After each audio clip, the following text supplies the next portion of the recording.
Boa noite a todos, obrigado pelo convite, obrigado pela presença de vocês, que muito me honra nesse auditório cheio.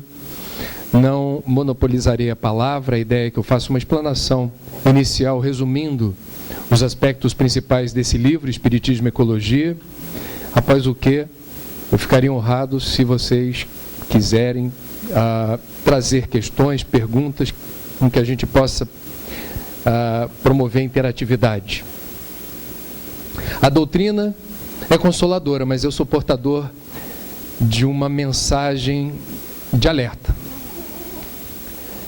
E farei uso aqui ao longo dessa palestra de algumas informações que têm origem na comunidade científica e acadêmica, e Kardec assinalou no século XIX, ao lançar a doutrina, que nós deveríamos prestar muita atenção aonde a ciência avançasse sobre pontos sobre os quais a doutrina não tivesse maiores informações.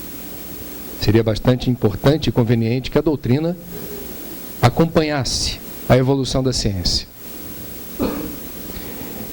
E também farei uso de alguns tópicos caros ao Espiritismo e que são sinérgicos com aquilo que as ciências ambientais estão apontando.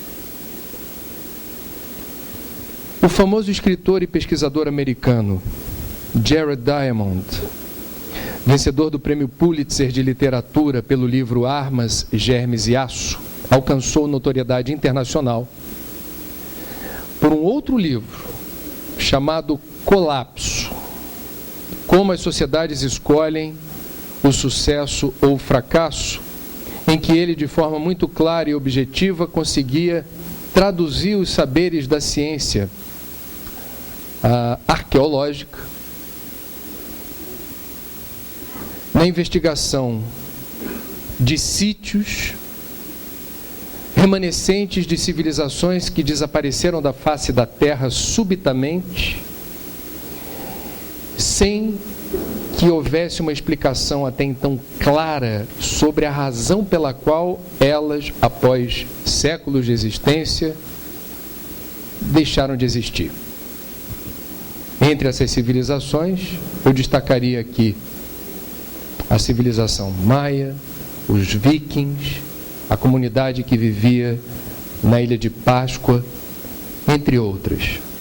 O que é impressionante no livro é que, através dos modernos recursos que os arqueólogos de hoje dispõem para separar vestígios dentro de um sítio arqueológico, aplicar o teste de carbono, verificar a data de cada vestígio e estabelecer através disso uma ordem sequencial de eventos. É possível contar uma história a partir do que um sítio arqueológico revela.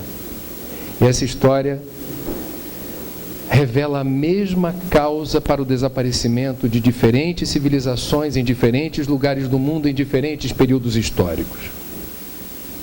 Elas teriam desaparecido a partir do momento em que deixaram de ser sustentáveis, ou seja, em que a demanda desses agrupamentos humanos por água, matéria-prima e energia foi superior à capacidade de suporte dos ecossistemas que lhes proviam esses recursos. Ou seja, não respeitaram os limites, a capacidade de suporte ou a biocapacidade da natureza. Deram o passo maior do que a perna e desapareceram. O caso mais impressionante do livro, para mim, é o da comunidade da Ilha de Páscoa, que é conhecida até hoje pelos imensos totens de pedra que foram eternizados na ilha e que geraram inúmeras suspeitas de como aquilo é distribuído na Ilha de Páscoa, porque não havia tecnologia para transportar pedaços de pedra tão pesados para lugares tão distantes dentro da ilha. E descobriu-se, através da investigação revelada no livro Colapso, que esses totens de pedra que revelavam a história de cada clã ou família da ilha, pura vaidade, Depois de esculpir o totem, não era o suficiente, você tinha que colocá-lo num lugar de muita visibilidade. O deslocamento se dava sobre toras, sobre troncos de árvore. E, obviamente, houve uma depredação sistemática da única floresta da Ilha de Páscoa, que teve que suportar essa demanda. Faltou floresta para suportar tudo isso. Essa destruição do verde determinou que as pragas oportunistas da lavoura não fossem mais destruídas pelos predadores que se refugiavam justamente na floresta. Sem a floresta, o rio deixou de ser perene, passou a ser sazonal e o suprimento de água ficou comprometido. Sobreveio a escassez. E em cenários de escassez, nós não costumamos reagir bem. Vocês devem conhecer o ditado: farinha pouca, meu pirão primeiro. Na Ilha de Páscoa, quando os suprimentos de água ou de alimento decresceram e se tornaram indisponíveis para parte desse agrupamento, houve disputa, guerra, violência.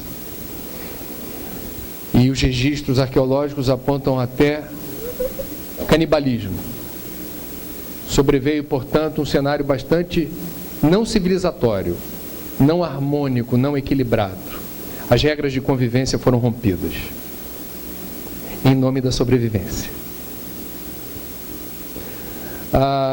No final do livro, o Dr. Jared observa que nós hoje, com uma população de quase 7 bilhões de pessoas nesse planeta que é um só, onde os recursos não são infinitos, onde a cada dia encarnam mais 200 mil irmãozinhos,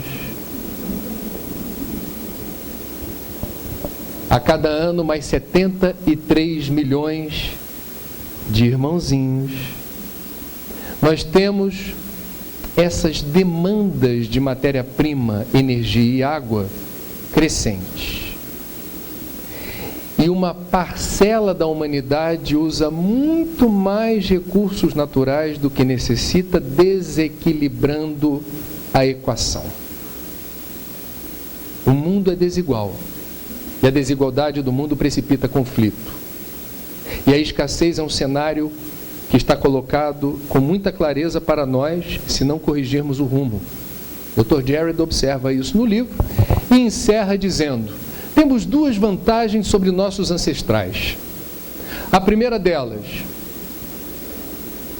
acessamos o passado através da arqueologia e sabemos aonde eles erraram. Temos um conhecimento que eles não tiveram. Errar é humano. Errar de novo revela uma fragilidade. Plateia espírita, a gente tem que ter um comportamento exemplar. Um outro dado importante que o Dr. Diamond observa: nós temos hoje recursos de comunicação fantásticos, interativos, instantâneos, que permitem que, em redes, possamos disparar mensagens de alerta, possamos chamar a atenção, alertar e advertir todos da necessidade imperiosa de corrigirmos o rumo. Do jeito que está, não há solução. O que disse o Dr. Jared Diamond encontra ressonância em inúmeros relatórios científicos que são produzidos em escala e das mais diversas fontes. Eu vou citar algumas aqui sem querer entediá-los, mas PNUMA, Programa das Nações Unidas para o Meio Ambiente, adverte para o risco de um colapso global. Precisamos corrigir o rumo. PNUD, Programa das Nações Unidas para o Desenvolvimento. World Watch Institute, com sede em Washington, uma ONG que produz anualmente um relatório chamado Estado do Mundo, que eu acho uma fonte fantástica de informação, que é um grande diagnóstico de como está o planeta, State of the World. Cartas assinadas por diferentes pessoas laureadas com o Nobel, em diferentes categorias, é um abaixo-assinado, reportando o mesmo risco e apontando a necessidade imperiosa da mudança, de um novo rumo. Vejam, eu sou jornalista, meu ganha-pão é informação. Eu vou dar um testemunho aqui, sem a pretensão da verdade, uma impressão forte que eu tenho. É assustador quando a gente observa, não precisa ler o relatório inteiro não, lê o sumário, e observa como eles, usando diferentes metodologias, com diferentes amostragens, chegam à mesma conclusão. Ou corrigirmos o rumo, ou estaremos selando desde já um destino sombrio. Não para o planeta, para a nossa espécie, que depende desses recursos naturais não renováveis.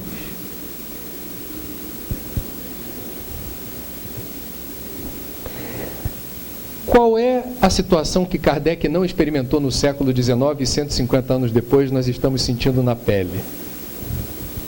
O Espiritismo está aí, atual, moderno, com respostas para tudo, ou quase tudo. O mundo mudou muito na direção de um risco sistêmico de colapso. Eu vou apontar aqui, e não vou me alongar muito nisso, para a vibração não cair muito. Mas eu não posso me furtar a necessidade de compartilhar com vocês os grandes problemas da atualidade de ordem ambiental. Primeiro problema, mudança do clima. A corrente majoritária da ciência afirma categoricamente que a temperatura média do planeta se eleva e que a principal causa disso, não a única, mas a principal, é a queima progressiva de combustíveis fósseis.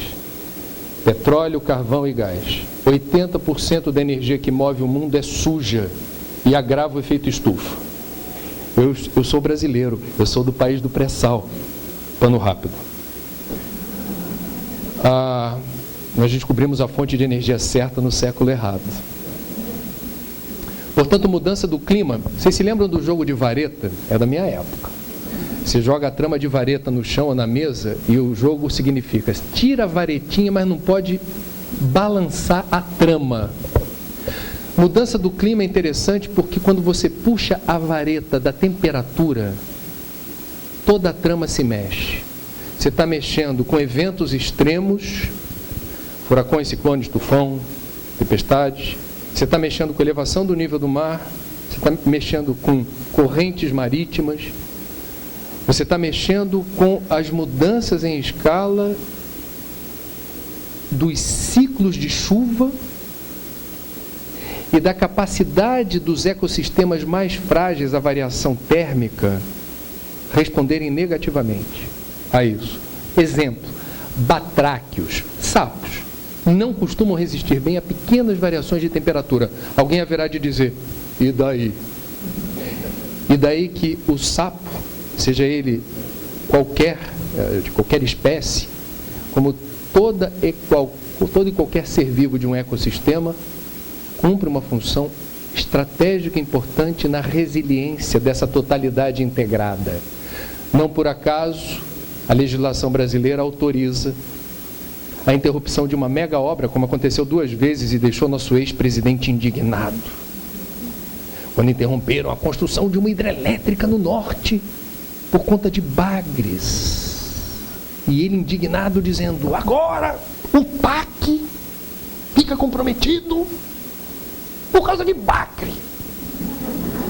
Num outro episódio foi uma perereca na região sudeste, que interrompeu uma hidrelétrica. Por que a legislação brasileira reconhece o direito de se interromper uma obra quando um bagre ou uma perereca estão ameaçados? Porque não estamos falando só de um bagre ou de uma perereca, estamos falando de uma teia que se intercomunica, onde cada ser cumpre uma função estratégica na resiliência do todo.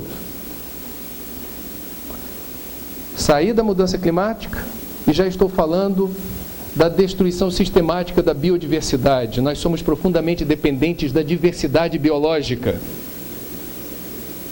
Dependentes da diversidade biológica. A polinização, para citar apenas um exemplo de como essa diversidade da vida torna a vida possível.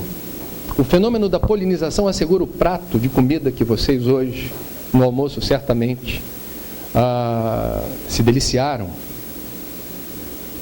Se eu pegar apenas uma espécie, a abelha, e tentar reconhecer o serviço ambiental prestado por ela, eu devo todo dia nas minhas preces agradecer a Deus pela existência de um bichinho chamado abelha. Porque a gente só lembra da abelha para falar de mel, e o mel é apenas um aspecto importante dos serviços ambientais prestados por um ser da natureza que tem a nobre função de acasalar espécies que não estão juntas. E desse acasalamento surgem boa parte dos nutrientes ou das quilocalorias que nós fazemos uso todos os dias. Nós somos analfabetos ambientais. Nós não conhecemos essa realidade, mas essa realidade nos sustenta enquanto espécie. A Alemanha, que eu tive o prazer de conhecer em 2002, é um país singular no mundo. Foi devastado em 2 grandes guerras, mas devastado o cenário de terra arrasada. E hoje vem a ser o país mais rico da Europa. O orgulho germânico tem origem em várias plataformas tecnológicas em que eles se esmeraram para alcançar essa condição de país rico. Uma delas é na área da biotecnologia. Os alemães se orgulham de ter uma indústria de fármacos muito poderosa. E um dos remédios mais consumidos no mundo, talvez aqui em Londrina também, na escala com que eu vejo no Rio de Janeiro, chama-se aspirina. Quando a gente vai ver o princípio ativo da aspirina, a gente se surpreende, porque vai descobrir ali uma árvore, salgueiro branco, sem o princípio ativo extraído de um vegetal, que provoca a dilatação das artérias, não haveria aspirina. E a baia não seria o que é. Então, eu estou dando exemplos, eu vou ser muito rápido e breve aqui nos exemplos. Destruição da biodiversidade não nos interessa.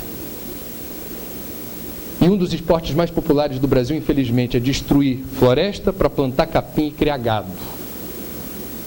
A gente prefere limpar, é a expressão que se usa, limpa isso daí para plantar. Claro que a gente precisa fazer valer o que está na Constituição, que é o zoneamento econômico e ecológico. Haverá áreas em que você vai reconhecer o potencial de produzir alimentos. Ok, faça isso com inteligência. Não faça código florestal como estamos fazendo às cegas, sem ciência. O preço que se paga pode ser alto. Eu estou falando de mudança do clima, eu estou falando de destruição da biodiversidade, eu não posso esquecer de falar da produção monumental de lixo, porque nenhuma espécie na natureza ou no universo é tão competente para gerar resíduo quanto o Homo sapiens. Alguns dos resíduos sequer se decompõem. Existe um gênero de resíduo chamado POP, produto organoclorado persistente. Esse você produz e em sucessivas reencarnações você haverá de reencontrá-lo. Não será uma experiência agradável. Como essa garrafa. Provavelmente, se ela não tiver destino certo, o destino certo é a reciclagem, eu posso ter em outra encarnação, nos arredores de Londrina, uma sensação de déjà vu com essa garrafa, dizendo, já não nos encontramos antes, a sua vibração me é familiar. Existe um oceano de plástico entre o Havaí e a costa oeste americana, que é a prova mais vergonhosa e vexatória dos efeitos colaterais de uma indústria que não pensa na logística reversa ou no ciclo de vida útil do produto. Obsolescência programada é um mantra do capitalismo e é a desgraça da humanidade. Ou uma das desgraças. A gente não pode deixar de falar aqui da escassez de água limpa e boa de beber. Não faltará água no planeta, porque nós temos tecnologia para dessalinizar a água do mar ou, usando osmose reversa, transformar a água com arsênico em água potável. Tecnologia existe, o problema é que ela não é acessível a todos. É caríssimo. Dessalinização é caríssimo, osmose reversa. Não apostem que um dia a tecnologia tornará possível a produção de água boa e limpa em escala antes da crise. Porque é só comparar as curvas de evolução tecnológica através de inovação e investimento para reduzir o custo de tratamento e o colapso hídrico que tem lugar no Brasil e no mundo. As curvas não combinam. O dia que essa tecnologia chegar pode ser tarde demais se a gente não reduzir agora poluição e desperdício. Esse é o binômio trágico, alusivo a um elemento sobre o qual não há substituto. Não há substituto para a água. Sabendo usar não vai faltar. A vibração está caindo rápido, eu vou encerrar por aqui. Os aspectos, eu poderia falar de transgenia irresponsável, planejamento urbano incompetente, assodado, entre outros aspectos. Por que eu estou aqui hoje? Eu sou espírita, sou jornalista, interessado em meio ambiente há aproximadamente 20 anos. De onde surge esse livro? Do meu desconforto enquanto espírita de testemunhar que nós, em boa parte dos casos, eu não vou generalizar, estamos situados numa estranha zona de conforto. Parece que tudo o que se diz por aí em relação a desastre ambiental, crise ambiental, o espírita segue em frente com uma fleuma, com uma capacidade de não se atormentar e de, não se apoquentando, não se sentir, portanto, estimulado a corrigir hábitos, comportamentos, padrões de consumo. A vida segue. Crise ambiental, tudo bem, eu sou espírita. O mundo não, eu sou espírita. Então parece que a gente tem imunidade. E essa zona de conforto me preocupa. Eu não acho que tenhamos motivos para estarmos tão tranquilos. Antes da gente entrar profundamente nas razões pelas quais não me parece sábio estar imune a esse apelo, esse convite à ação, deixa eu especular um pouquinho com vocês da razão pela qual nós espíritas tendemos a não nos preocupar tanto com os problemas do aqui e do agora. São hipóteses. Nós afirmamos a nossa fé com frases repletas de sentido e significado dentro do espiritismo. Quando você diz, num papo na fila do banco ou dentro do ônibus, veja bem, o acaso não existe. O outro já matou a charada. Ih, é espírita. A gente se apropriou dessa frase com uma competência. Tem adesivo de carro que chega a dizer o seguinte: o acaso não existe, embaixo leia Kardec. Porque aí a frase é nossa, dá licença. Quem pode dizer com categoria que o acaso não existe é o espírita. Não é verdade? Temos as nossas frases prediletas. Algumas dessas frases expressam pensamentos que podem trazer subjacente o descolamento nosso com o aqui e o agora preocupante.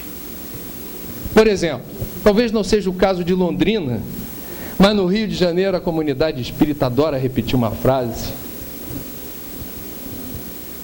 nos seguintes termos: a verdadeira vida é a vida espiritual, com direito a dedinho para cima. Quer dizer, o teu guia mentor está do teu lado ali, olhando para cima também. Ah, interessante. A verdadeira vida é a vida espiritual. É uma verdade cristã. O cristianismo afirma isso. O espiritismo ratifica isso. Portanto, é uma frase correta. A pergunta que eu faço é a seguinte: qual a interpretação que a gente dá a essa frase? Porque em boa parte dos casos, talvez alguns de nós entendam que a verdadeira vida é a vida espiritual significa, quando eu desencarnar, é que vai começar a minha vida espiritual. Pode ser. Eu discordo. Eu não sou vidente. Mas eu estou enxergando uma plateia repleta de espíritos. Encarnados. Mas espíritos. A vida espiritual, meus amigos, já está em curso. E as escolhas que fizermos desde já em favor da alma imortal justificam o que estamos fazendo aqui. Como diz o ex-ministro Gil, numa música bonita: o melhor lugar do mundo é aqui e agora. Não espera para morrer. O que eu vi de gente que viu 5, 6 vezes Nosso Lar, sem brincadeira, entrou na fila do cinema, escolheu Gargarejo, sentou para ver o filme de novo, já leu o livro 7 vezes. mas quis ver o filme no mínimo 5. Sentou no gargarejo para esperar o quê? O momento do filme em que aparece Nosso Lar. E aí fica olhando para a tela dizendo: eu vou para lá. Ah, eu quero um lugarzinho perto do chafariz. E viaja. Só tem Nosso Lar na espiritualidade. Impressionante. Não tem mais nenhuma cidade espiritual, né?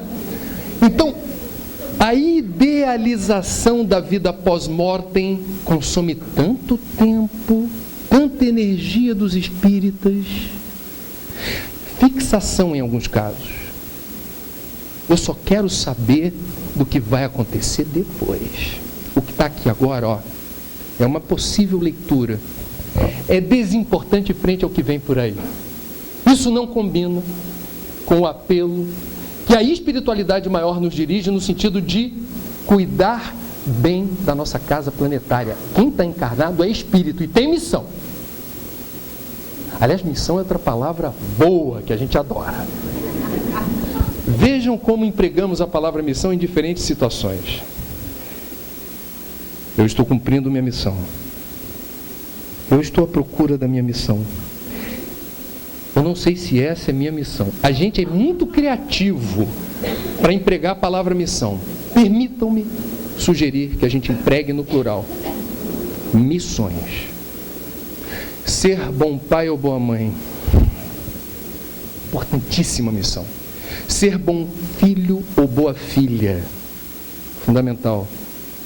Um bom espírita, um bom profissional, um bom vizinho, um bom eleitor. O que não falta é missão. Várias, em diferentes ordens de grandeza, e todas elas merecem o status de missão. Uma dessas missões, para quem está encarnado no século XXI, no mundo do jeito que está, é cuidar bem da casa planetária para nós que retornaremos e para aqueles que vierem. Há uma outra frase antes de eu seguir em frente que eu não posso perder de vista, porque essas frases a gente fala por aí e elas podem ser traiçoeiras no entendimento de que cuidar do planeta não é prioridade. Por exemplo, aqui em Londrina eu não sei, mas no Rio de Janeiro faz um sucesso. Eu estou aqui de passagem. Gente, até um ateu, o mais ferrenho do materialistas, haverá de concordar com você. É uma realidade inexorável. Todos estamos de passagem. Mensagem subliminar, quando você fica repetindo: eu estou aqui de passagem, pô. Estou aqui de passagem.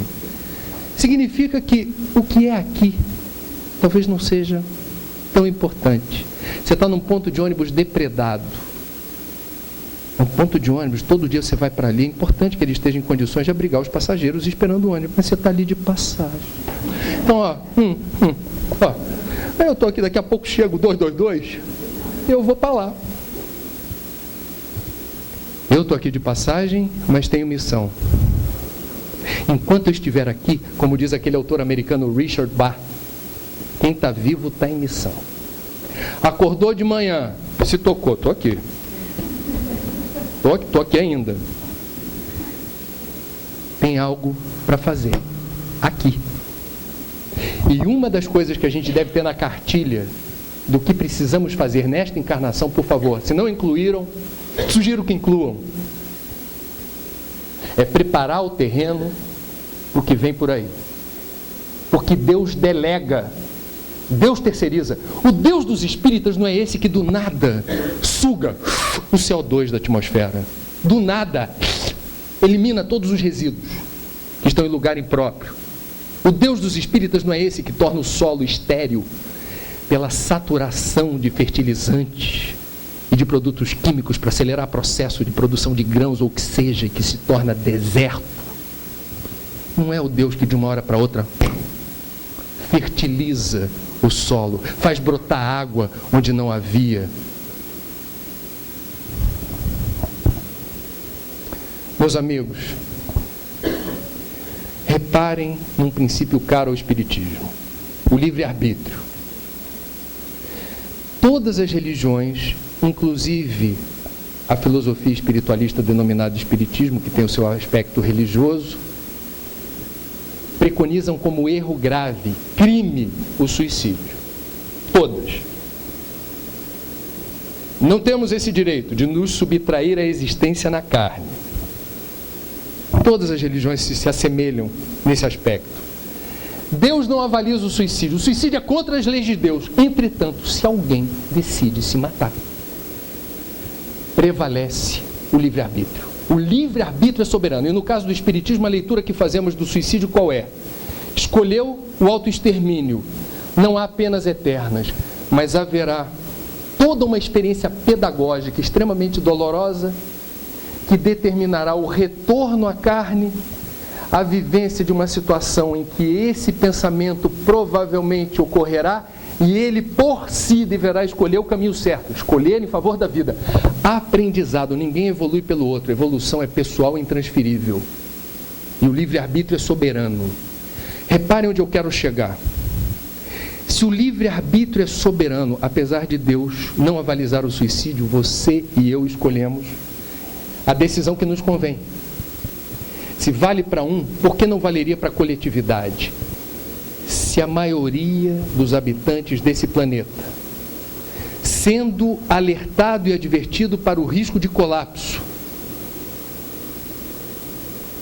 para a ruptura das engrenagens que sustentam a vida na Terra, e ainda assim mantemos os mesmos hábitos, os mesmos comportamentos, o mesmo estilo de vida, os mesmos padrões de consumo, a escolha da civilização remetendo ao ecocídio é soberana. É soberana. Se eu bem entendi o Deus que o Espiritismo apresenta. Agora temos uma questão, e aí é possível que até agora, e eu estou falando coisas duras aqui, tem algum espírita na plateia ainda blindado dizendo: nada me abala. Por quê? Porque vem aí um mundo de regeneração. Então nós temos um dogma. Não importa o que vier a acontecer, eu posso sentar nessa cadeira, tranquilão, que eu já aprendi lendo a doutrina espírita, estudando. O mundo de regeneração, Luiz Cláudio, vem aí. Não importa o que eu faça, o mundo de regeneração está a caminho. Ok, posso problematizar? Lembrando o Evangelho segundo o Espiritismo, Santo Agostinho, quando explica as diferentes categorias de mundos habitados como se fossem verbetes de dicionário. E ele vai descrever o que é mundo de regeneração. A gente trabalha isso no livro. Mundo de regeneração, existem várias descrições do ponto de vista do quanto esse mundo será diferente de um mundo de provas e expiações, do ponto de vista ético-moral. Qual é a nossa convicção enquanto espíritas? Teremos, e já está em curso, essa ascese vibratória do planeta. A vibração do planeta muda. Para cá retornaremos aqueles que tivermos vibração compatível,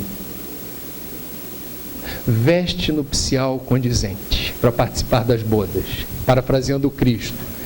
Significa dizer que temos muitas informações sobre o que será o mundo de regeneração do ponto de vista ético-moral.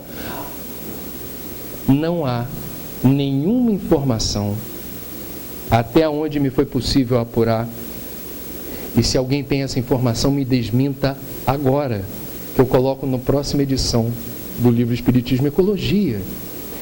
Nenhuma informação há sobre a qualidade ambiental do mundo de regeneração. Qualidade do solo, qualidade da água, como será o clima, não temos. E não temos por quê? Porque isso está agora sendo definido a partir das escolhas que fizermos. Será o que nós determinarmos. Será aquilo que nós escolhermos. Agora. Já. Nessa encarnação. Percebam a responsabilidade, eu diria o privilégio de estarmos encarnados aqui e agora. A maior parte dos espíritos não é da população dos encarnados. Esses quase 7 bilhões têm a missão de preparar essa casa planetária que é a nossa, é o nosso cantinho no universo, para hospedar a humanidade do mundo de regeneração, que com sorte abrigará alguns de nós. Devemos sair da zona de conforto, meus amigos. Ela não nos convém.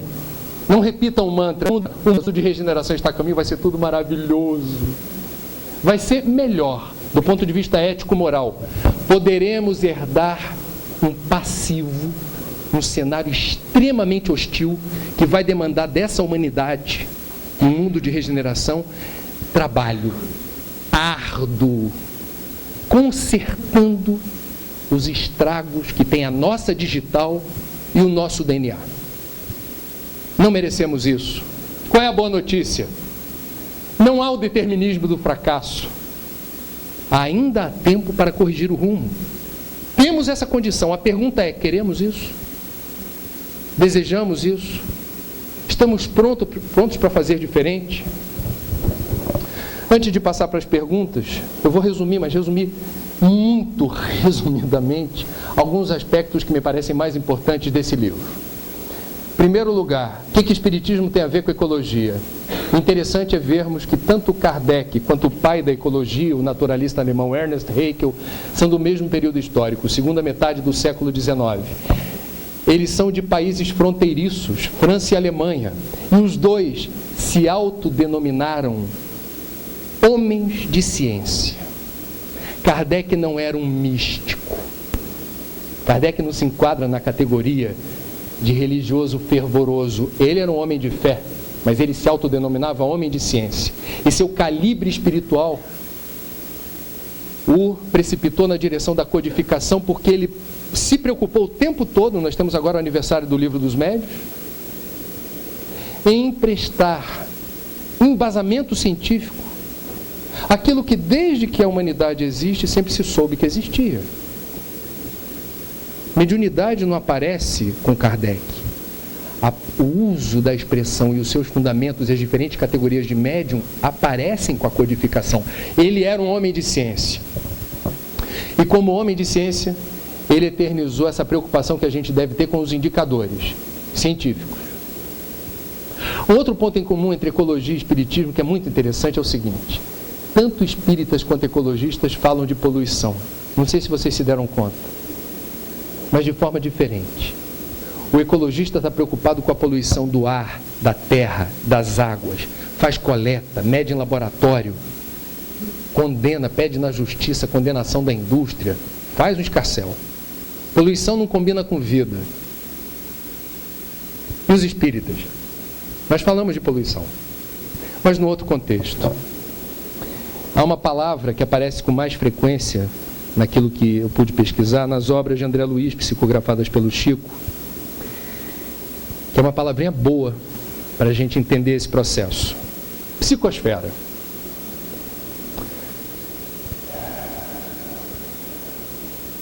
Campo resultante de emanações de natureza eletromagnética a envolver todo o ser humano encarnado ou desencarnado, e que reflete não só a nossa realidade evolutiva, nosso padrão psíquico, como também a nossa situação emocional e o estado físico do momento.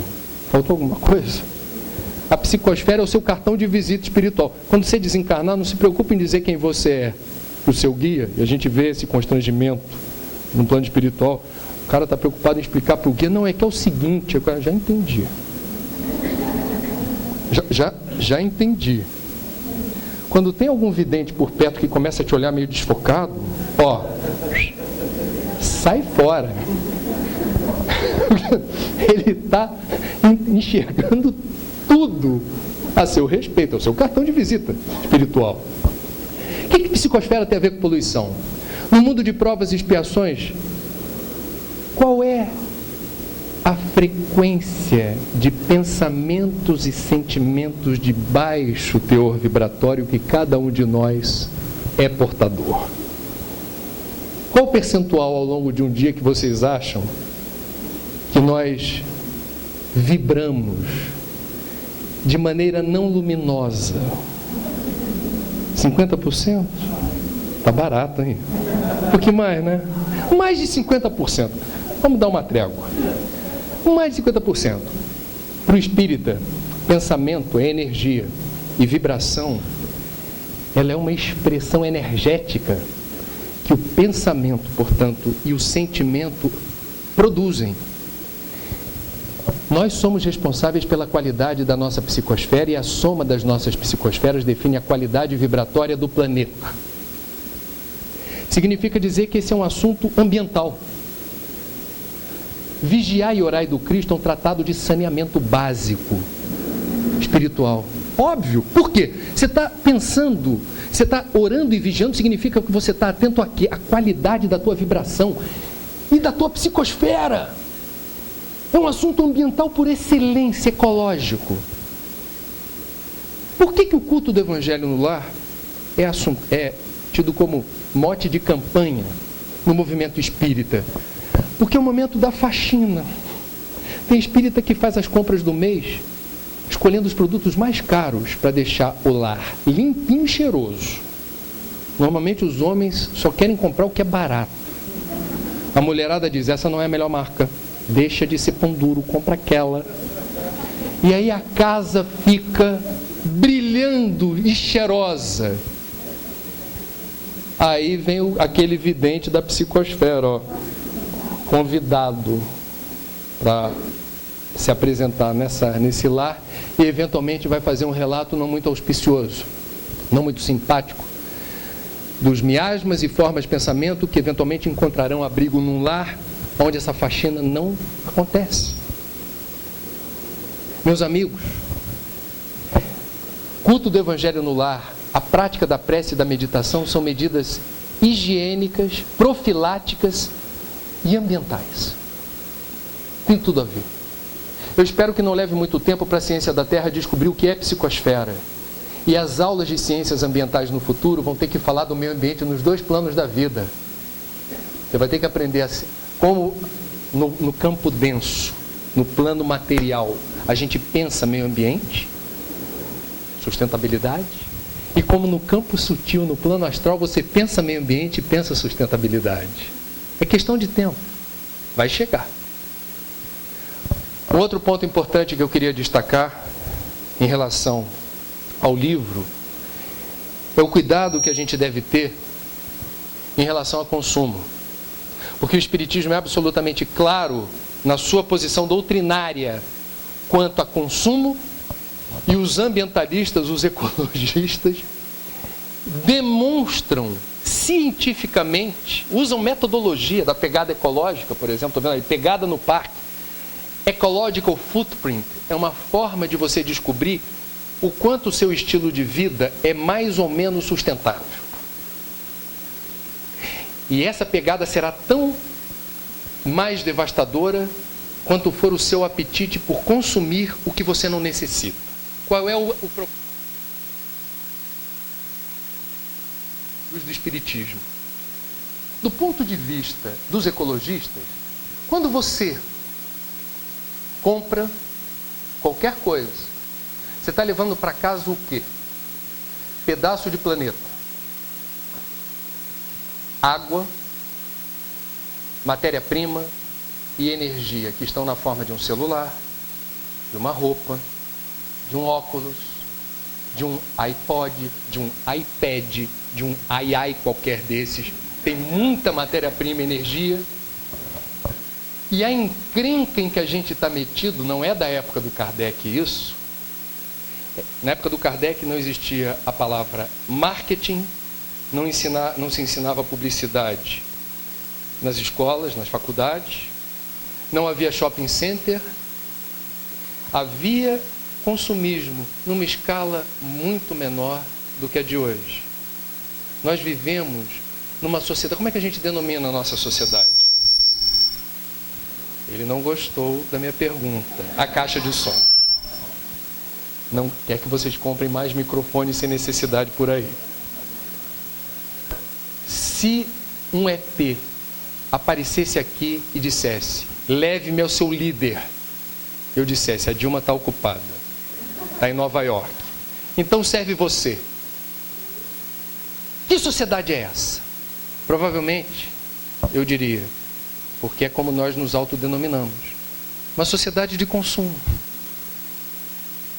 E quem vive aqui? E a mídia adora repetir isso.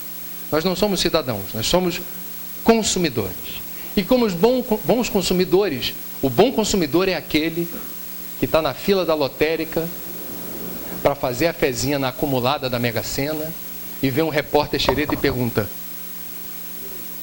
qual o seu sonho de consumo? Que todos nós temos que ter. O que é sonho de consumo? É aquilo que você não entende como necessário do ponto de vista da sobrevivência, mas é algo que, se vier, é bom para burro. Nós normatizamos o excesso. O excesso não é um problema na sociedade de consumo. Não é um problema. Pelo contrário, o excesso afirma você como alguém bem-sucedido. O que é ser bem-sucedido na vida? Quando se diz assim: eu cheguei lá. Chegou lá onde?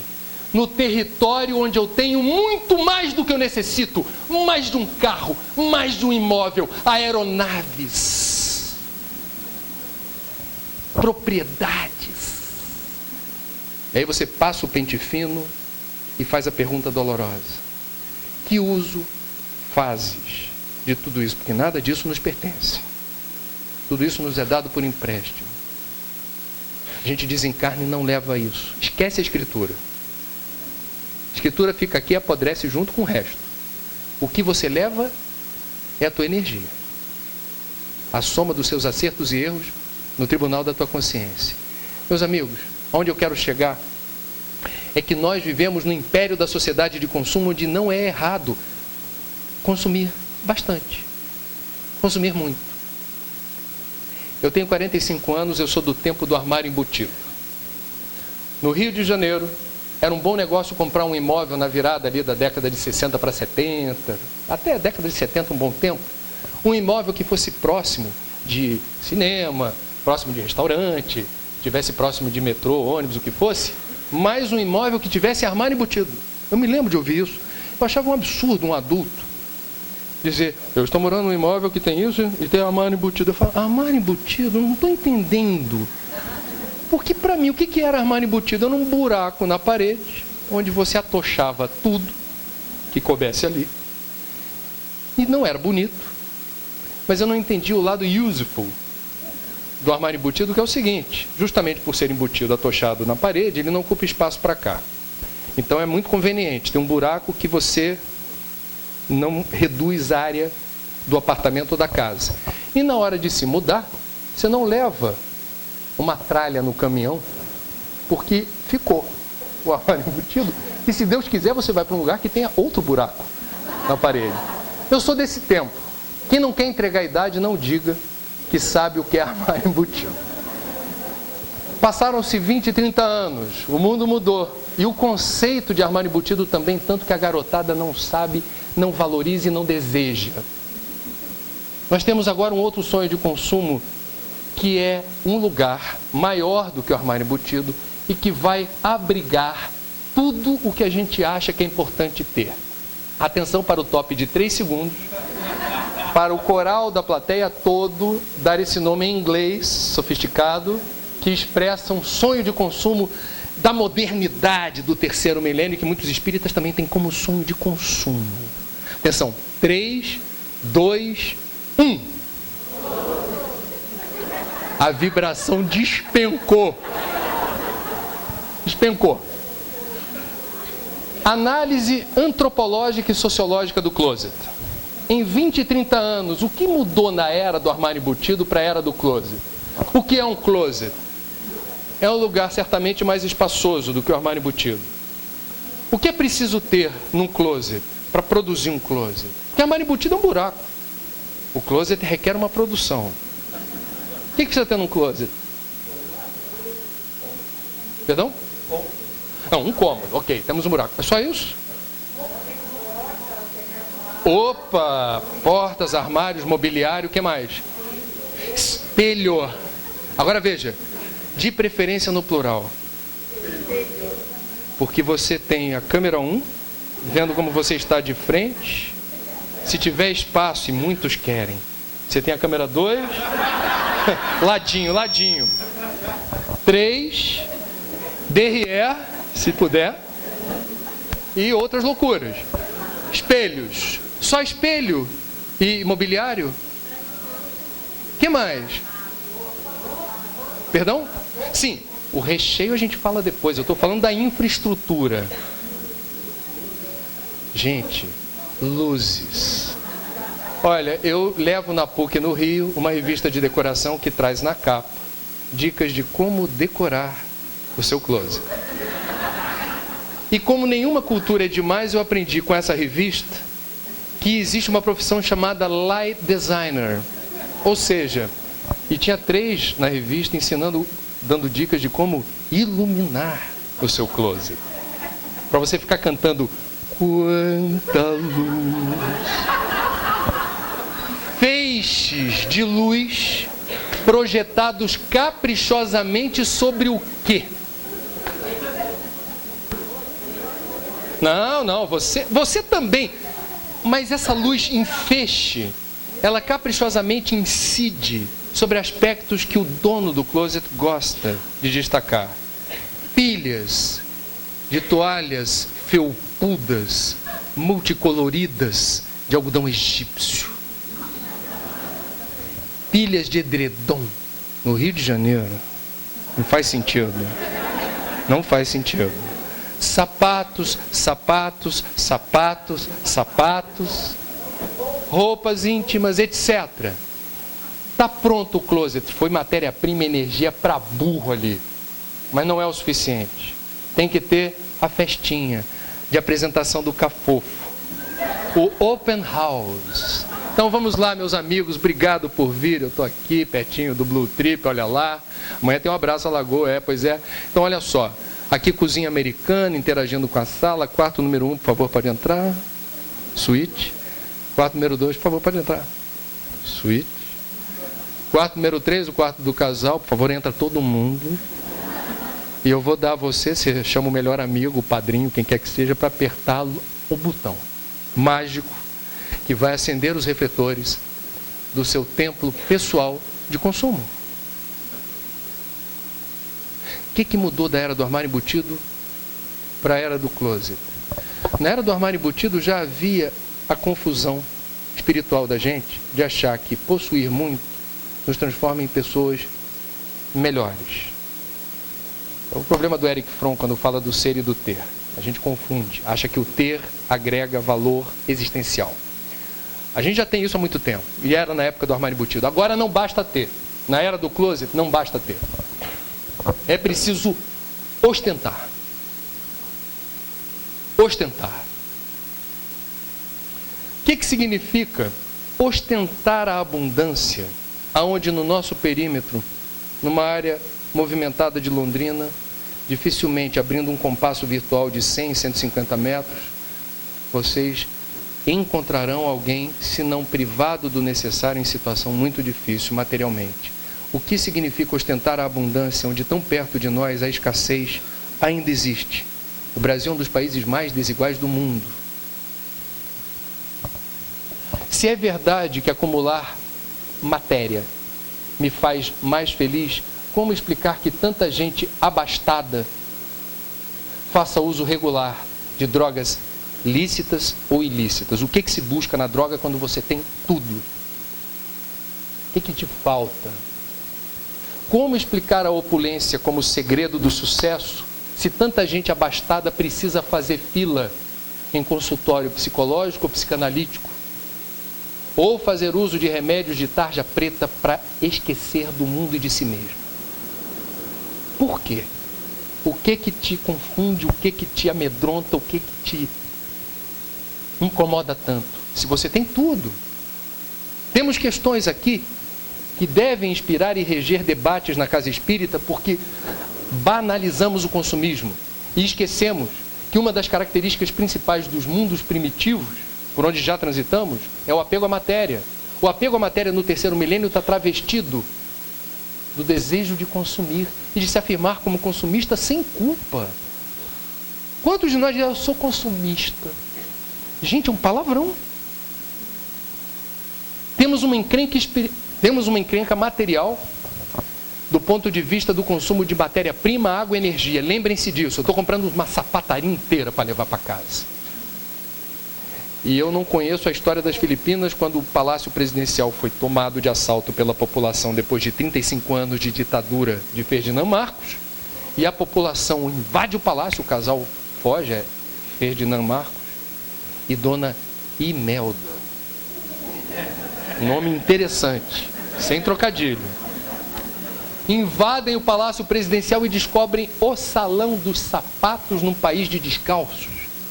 Aproximadamente 3.000 pares de sapato, o que permitiria a Dona Imelda usar um par novo, inédito, hoje, e só repeti-lo daqui a 9, 10 anos.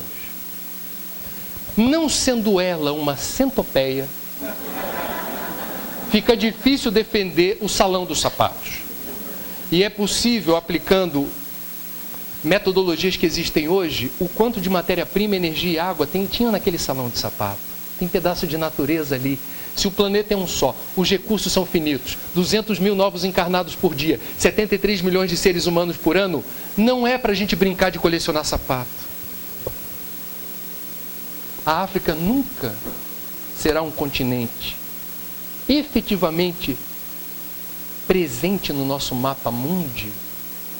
Portanto, a inclusão social dos países miseráveis da África jamais ocorrerá enquanto houver a opulência, a ostentação, o desejo insaciável do consumo do não necessário, nesse extrato de 20% da humanidade, é a conta do Banco Mundial, concentrado fortemente no hemisfério norte e em ilhas de prosperidade, como Leblon, Higienópolis e algum bairro nobre de Londrina, em que nós nos locupletamos daquilo que não necessitamos, brincando de consumir porque a cultura é consumista. Os ecologistas denunciam isso, e os espíritas. É linda a lei moral do Livro dos Espíritos. O capítulo da lei de conservação é um tratado de sustentabilidade. Leiam o capítulo Lei de Conservação e vejam o quanto esse capítulo inteiro é moderno, é ecológico e poderia ser lido em qualquer disciplina de ciências ambientais, em qualquer universidade do mundo, e que seria muito bem compreendida pelos alunos. Por quê? Ali se estabelece uma distinção entre necessário e supérfluo.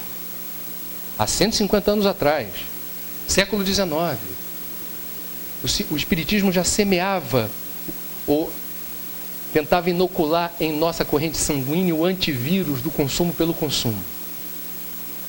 E temos a pergunta 705, quando a espiritualidade é indagada por Kardec, nos seguintes termos: por que a terra nem sempre ao homem oferece o necessário?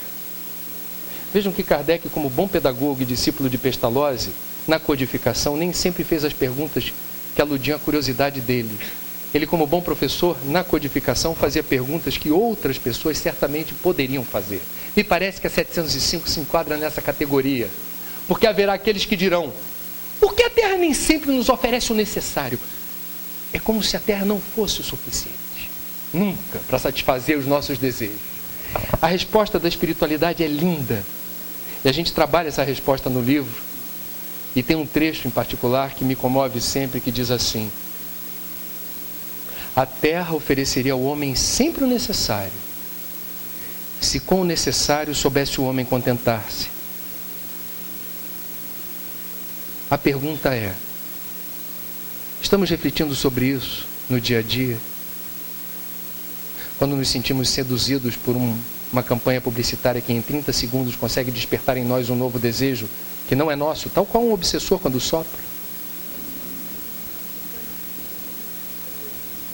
Não é nosso, mas a gente está fértil para acolher a sugestão. Meus amigos, esse é o país do mundo que acolhe a maior quantidade de espíritas. O Brasil é uma nação de espíritas. Seria coincidência que a maior nação de espíritas é também o único país do mundo com nome de árvore? É o país do mundo campeão mundial de água doce e limpa, subterrânea de rio, superficial de rio ou subterrânea, com 2 enormes aquíferos, Guarani e Amazônico, recém-descoberto. É coincidência que a maior nação espírita do mundo seja também aquela que reúne maior área já livre e disponível de solo fértil no planeta. Solo fértil é capital natural. Eu estive no Japão, na cidade de Osaka, eu vi tratores imensos de mineração empurrando o solo na direção do mar. Perguntei para o meu guia, não o guia espiritual, o guia japonês. Em plateia de espírita a gente tem que ter um cuidado. Perguntei para o guia japonês, o que é isso? Ele falou, essa é uma regra na maioria das cidades litorâneas do Japão. Nós precisamos de terra. E pelo Brasil, a quantidade de terra ociosa e cercada, sem função social, sem utilidade, sem serventia, terra por terra. A maior nação espírita do mundo é aquela que concentra a maior quantidade de espécies catalogadas e conhecidas nos diferentes reinos da natureza. 25% de todas as criaturas conhecidas dos reinos vegetal, animal, microscópico, estão em solo brasileiro, estão aqui, espalhados em diferentes biomas. Algumas dessas espécies só ocorrem em cada um desses biomas. Amazônia, Cerrado, Caatinga, Pantanal, Mata Atlântica, Pampa Gaúcho, são tantos. Nós somos o país mais rico do mundo. Quem me disse isso foi o economista indiano Pavan Sukhdev, que criou uma metodologia para medir os serviços prestados pela natureza, gratuita e generosamente. Quando há uma floresta, alguns haverão de enxergar uma mancha verde, limpa. O que faz uma floresta é estoque de carbono, repositório de água doce, ali há fenômenos interessantes de polinização. Nós temos ali a produção de chuva, as árvores suam vapor d'água. A Amazônia produz água de chuva, que os ventos alísios transportam para diferentes áreas do planeta e do Brasil. A maior nação espírita do mundo está situada no país mais rico ambientalmente do planeta. Num planeta que experimenta uma crise ambiental sem precedentes na história da humanidade, imagine a responsabilidade que nós temos pela tutela e custódia desse país. É enorme a nossa responsabilidade. O mundo de regeneração depende muito e cada vez mais de um Brasil onde o capital natural seja usado com inteligência. E eu acho muito importante que a maior nação espírita do mundo siga o exemplo dos nossos irmãos católicos, que já há bastante tempo têm se manifestado publicamente em defesa desse capital natural, em sucessivas campanhas da Fraternidade, da CNBB, mobilizando 11 mil paróquias no Brasil inteiro com temas como água, Amazônia, etc. Nossos irmãos budistas, Dalai Lama está no Brasil. Abram o site oficial de Sua Santidade, o Dalai Lama, para ver. Em 20 textos, não são 20 textos, ele tem diferentes assuntos sobre os quais ele gosta de falar. Estão lá no site. Um deles é sustentabilidade. Eu fiz essa pesquisa, é o assunto que ele mais escreveu, textos considerados sagrados para os budistas tibetanos. Por quê? Porque precisa ser dito. Nossos irmãos umbandistas e candombecistas, eles dependem das matas, eles dependem dos elementais, das ervas, eles dependem daquilo que brota na floresta. Sem isso, a tradição deles perece e desaparece. Portanto, num país em que a maioria absoluta da população crê em Deus, e num país onde as mais importantes tradições já se manifestaram em favor da natureza, do meio ambiente, como condição sine qua non para a nossa qualidade de vida, o que nós espíritas temos a dizer? Obrigado pela atenção. Nós temos agora as perguntas. A primeira delas, as manifestações que estão acontecendo na natureza, como enchentes, tsunami e outros fenômenos, acabam deixando as pessoas preocupadas e receosas, fazendo alusão ao Apocalipse. O que você tem a dizer sobre isso? No livro Transição Planetária, Manuel Filomeno de Miranda, com a psicografia do Divaldo, explica basicamente o tsunami de 2004 que devastou a Indonésia e determinou que aproximadamente 130 mil pessoas desencarnassem de uma forma trágica. Esse livro traz muitas informações importantes sobre as razões pelas quais certos fenômenos ancestrais, é o caso do terremoto, é o caso da tsunami, a Terra, desde que existe há 5 bilhões de anos, tem terremoto e tem tsunami. Tem furacão, tem tufão. O que nós estamos observando é uma combinação de fatores que merece a nossa atenção. Nós somos mais numerosos, quase 7 bilhões de pessoas ocupando extensas áreas do planeta e com capacidade de registrar como nunca antes, com equipamentos cada vez mais acessíveis, o que acontece ao nosso derredor. Os registros dos fenômenos da natureza estão sendo registrados com mais facilidade e estão precipitando o desencarne de pessoas que estão morando em lugares onde antes não havia ninguém. Esse é um fator. O outro é que, de fato, nós estamos experimentando mudanças dentro do calendário sideral que dizem respeito às estruturas da Terra. A vibração muda e isso determina também o agravamento de certos fenômenos. Quando ocorre o desencarne coletivo, nós vamos encontrar na doutrina espírita preciosas informações sobre o que seriam os resgates coletivos. Ou seja, segundo Manuel Filomeno de Miranda, foi o que aconteceu, na maioria absoluta dos casos, na Indonésia. Agora, esse é um planeta dinâmico. A Terra nunca foi estática, ela está assentada sobre magma incandescente. Nós temos placas geológicas, placas tectônicas, que duelam e disputam espaço o tempo todo. E a gente precisa aprender com isso. Os japoneses aprendem. O que é o Japão? É um país, um arquipélago situado sobre 3 placas tectônicas com 46 vulcões ativos. Vamos combinar que reencarnar japonês não é para qualquer um. E daí? E daí que a engenharia civil japonesa é única. É tecnologia de ponta na forma como você promove edificações, que elas não tremem. Se tem um terremoto, elas dançam. Eu tive no Japão, eu fui num museu na cidade de Kobe, que foi destruída num terremoto. As crianças brincam pegando maquetes de prédio embaixo e reproduzem numa alavanquinha, elas reproduzem um terremoto. Sabe o que o prédio faz? Faz assim, ó. Ele não cai. O que as adversidades naturais do Japão ensinaram aos japoneses? O que em boa parte do mundo, num cenário de terra arrasada, determinaria saques, determinaria violência, vocês viram. A perplexidade do correspondente da Rede Globo, Roberto Kovalik, quando foi num lugar onde só havia pequenas porções de arroz para uma fila enorme que se formou.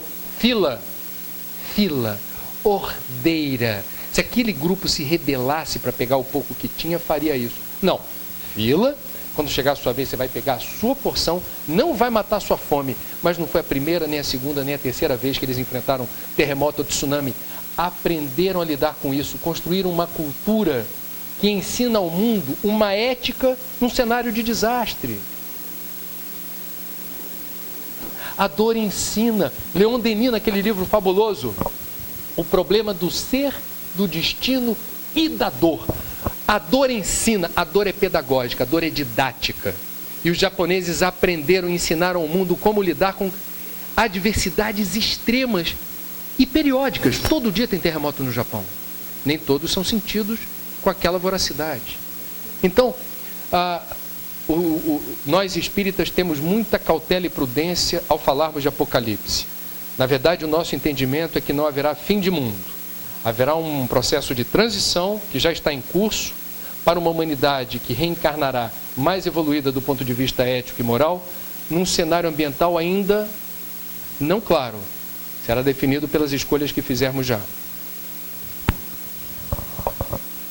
Fora do Brasil, o livro Espiritismo e Ecologia está sendo divulgado? Há mais algum livro em preparação? Já foi traduzido para o espanhol, vai ganhar a versão e-book ainda esse ano, a FEB está cuidando disso, e estamos em tratativas para fazer a versão em inglês. O próximo livro que está em gestação espírita, que devo lançar pela FEB, é Os Desafios do Espírita no Século XXI, que é assunto de uma palestra que eu já venho fazendo há algum tempo. Do ponto de vista ecológico e espírita, como podemos analisar nossa dependência exclusiva de proteínas de origem animal?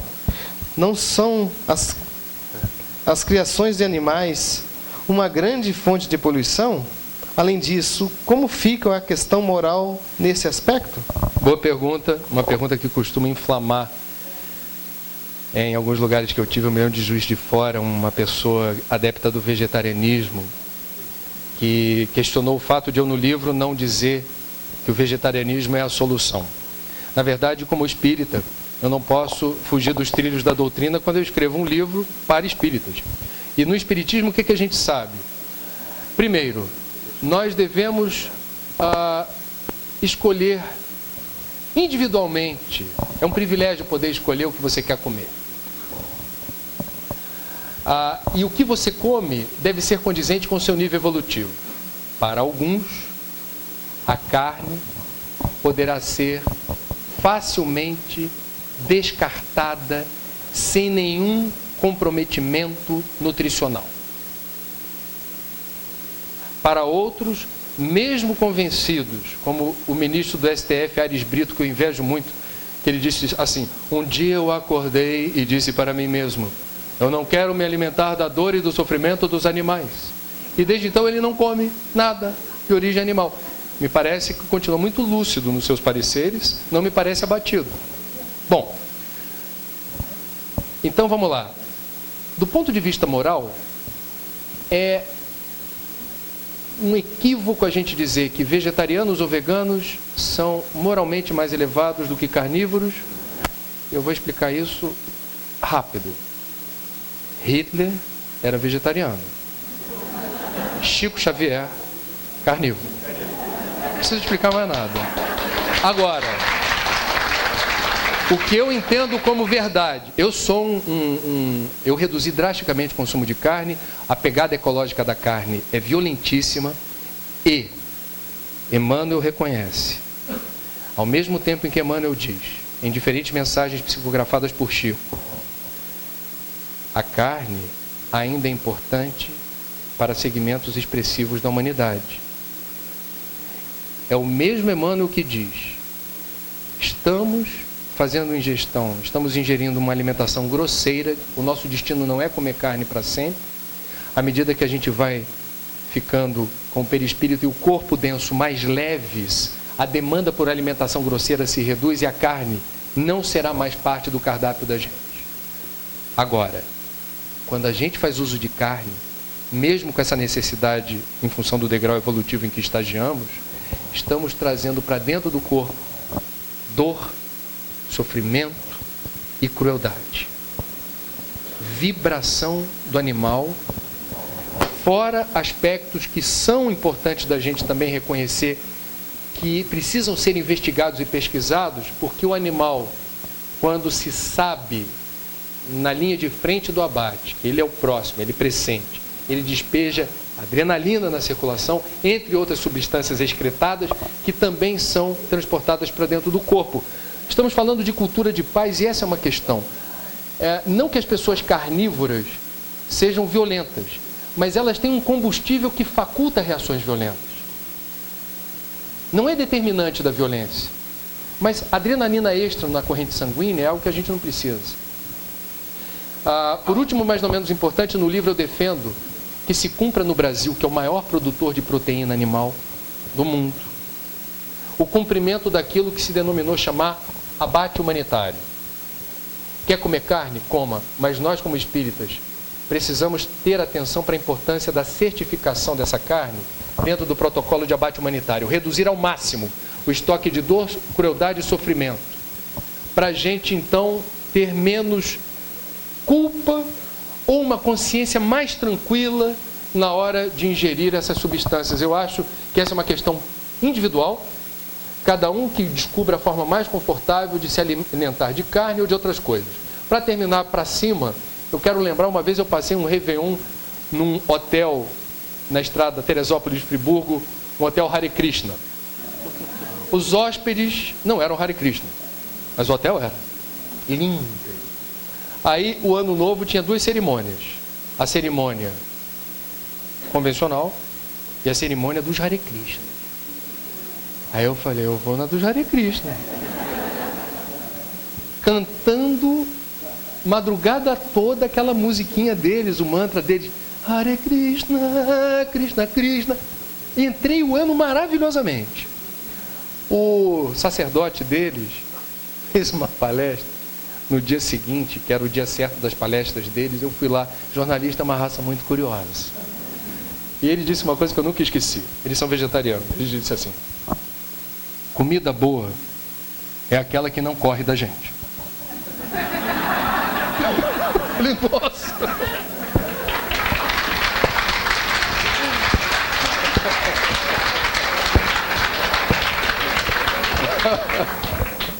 Essa aqui eu acredito que você já tem respondido.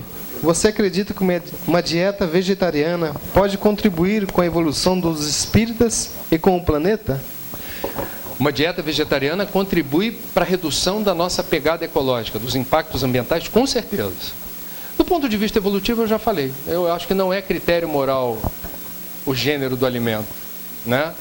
É degrau evolutivo. Então, não é por aí. Você acha possível relacionar consumo de alimentos contaminados com agrotóxicos, com suicídio? Sim, e o Rio Grande do Sul é o estado líder em suicídios no Brasil, entre outras razões pelo fato de que é um estado produtor, aonde você tem a manipulação inadequada de certos agrotóxicos que contêm substâncias que podem gerar transtornos de humor ou depressão.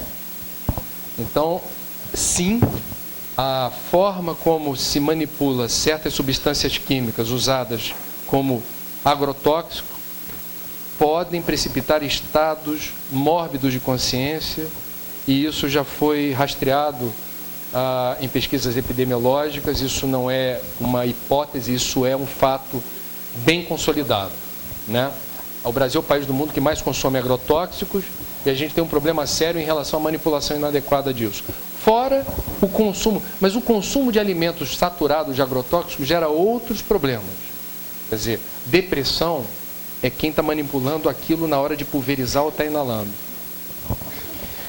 Infelizmente, em função do horário já avançado, o André está 10 horas já falando, 12 horas. Por mim não, por ele, por mim não. Entrevistas e por mim não. Teve uma palestra à tarde. Nós vamos ler a última pergunta.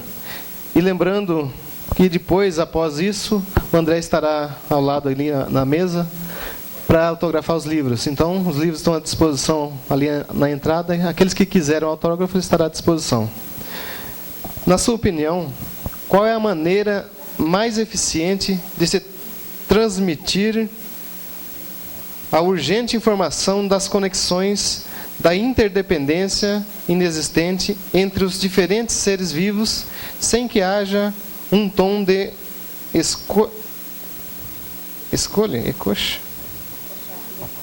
um tom de ecochato ou ecochita no discurso. Ecoxiita. Ecoxiita.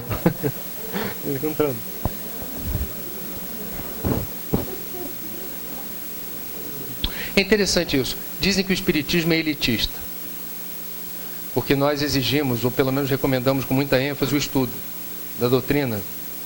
E não é possível assimilar a doutrina a partir do livro Minutos de Sabedoria. Seria ótimo. Não é assim que acontece. Nós temos que estudar. Nós temos os estudos sistematizados, nós temos as reuniões de estudo, enfim.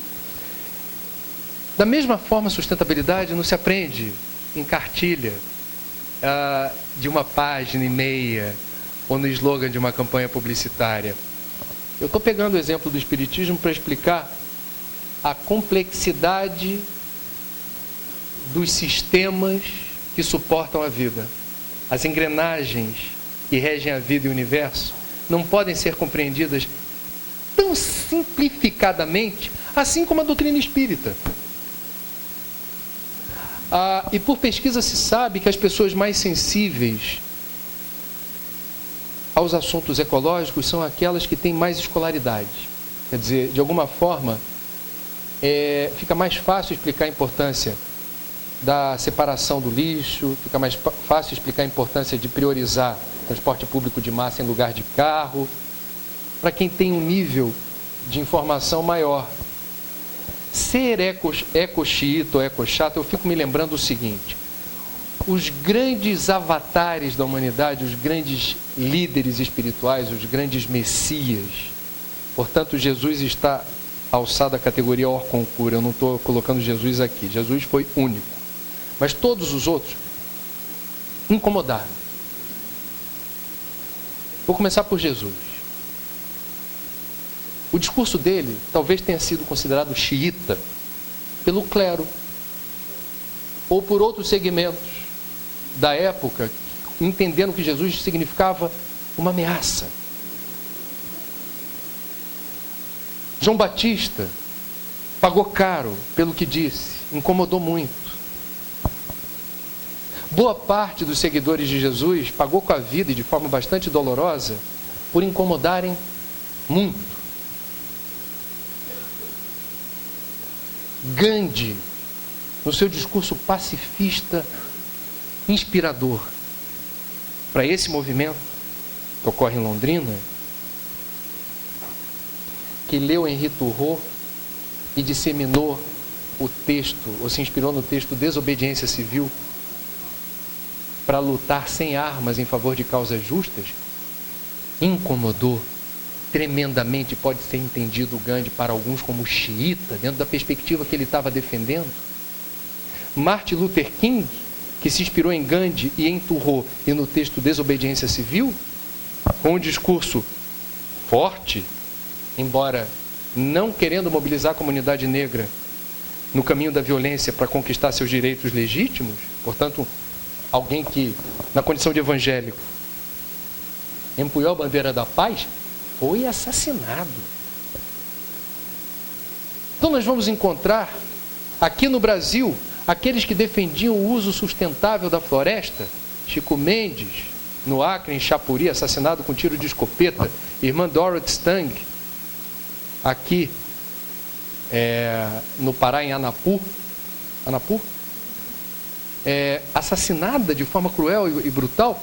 Todos esses que eu estou dizendo tiveram a coragem, a dignidade de não calar a consciência. Disseram o que precisava ser dito e da forma que precisava ser dita a mensagem. Então, não acho que a gente deva fazer concessão à simpatia. Às vezes a gente entende que o brasileiro é muito cordato, muito cordial e cristão. Então a gente tem uma imagem assim: o que é o bom cristão? O bom cristão é aquele que nunca vai contrariar, nunca vai incomodar.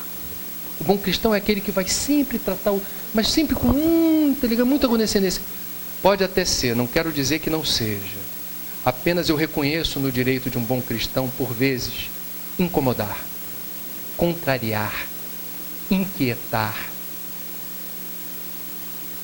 Porque tem muita coisa que não acontece no mundo cristão e que deveria acontecer se a gente entender que o cristianismo é o caminho.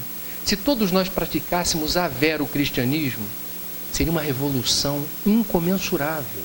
Portanto, todos os dias a gente negocia com a consciência: não vou fazer isso não, que eu vou gerar incômodo, não vou falar isso não, que eu vou incomodar alguém. E vejam, talvez o que você tenha para dizer ou fazer seja algo absolutamente cristão.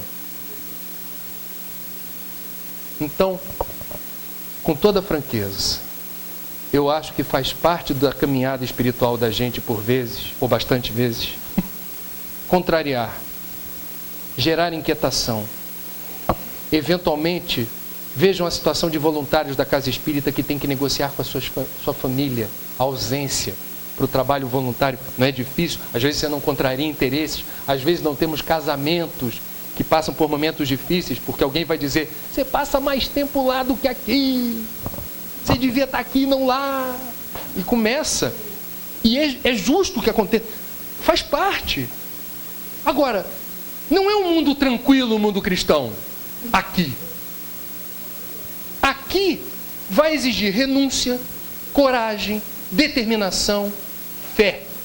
A gente precisa praticar isso, sabendo que não dá para agradar todo mundo.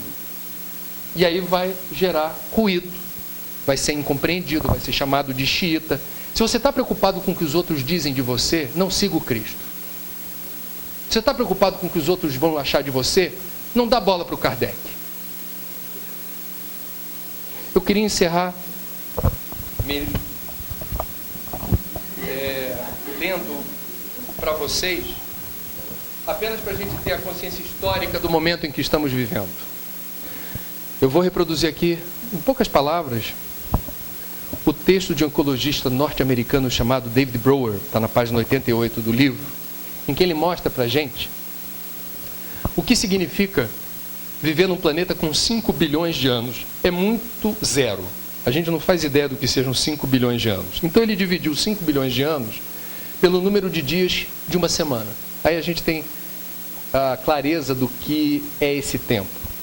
E ele diz: tomemos os dias da semana para representar o que de fato se passou em 5 bilhões de anos. O nosso planeta nasceu numa segunda-feira a 0 hora. A Terra formou-se na segunda, terça e quarta-feiras até o meio-dia. A vida só começa quarta-feira ao meio-dia e desenvolve-se em toda a sua beleza orgânica durante os 4 dias seguintes. Somente às 4 da tarde de domingo é que os grandes répteis, os dinossauros, aparecem. 5 horas mais tarde, às 9 da noite de domingo, quando as sequoias brotam da terra, os répteis, os grandes répteis, desaparecem.